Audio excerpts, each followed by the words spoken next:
নবীজির চোখের তারা হযরত হুসাইন রাদিয়াল্লাহু আনহু। আজকে তার দুটি ঘটনা শোনাবো আপনাদের। ঘটনা 1।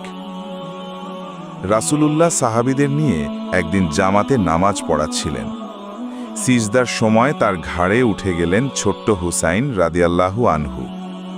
রাসূল সিজদায় দীর্ঘক্ষণ থেকেছিলেন, স্রেফ তার নাতির খেলার আনন্দে ব্যাঘাত না ঘটাতে। সাহাবীরা অবাক হয়ে গিয়েছিলেন, এত লম্বা সিজদা তো আগে কখনো দেখেননি।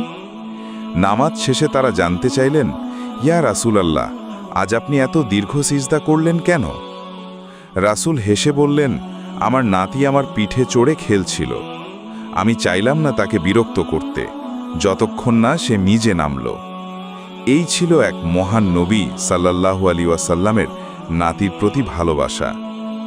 হুসাইন রাদিয়াল্লাহু আনহু শুধুই নবীর নাতি ছিলেন না, ছিলেন তার হৃদয়ের টুকরো। ঘটনা 2। কারবালার প্রান্তরে দাঁড়িয়েছিলেন হুসাইন রাদিয়াল্লাহু আনহু। সামনে ছিল ইয়াজিদের হাজারো সৈন্য, পেছনে ছিল সত্যের ধ্বজা।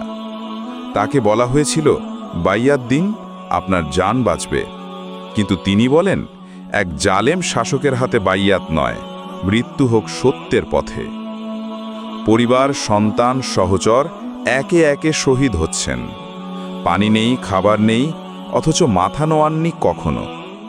শেষ পর্যন্ত তিনিও নিজে শহীদ হলেন, কিন্তু রেখে গেলেন একটি অমর বার্তা, জুলুমের কাছে মাথা নোয়াব না, সত্যের জন্য শেষ নিঃশ্বাস পর্যন্ত লড়ব। হুসাইন রাদিয়াল্লাহু আনহু এই কোরবানি আজও জাগিয়ে তোলে কোটি মুসলমানের বিবেক, চোখে জল এনে দেয়, আবার সাহস জাগায় বুক ভরে।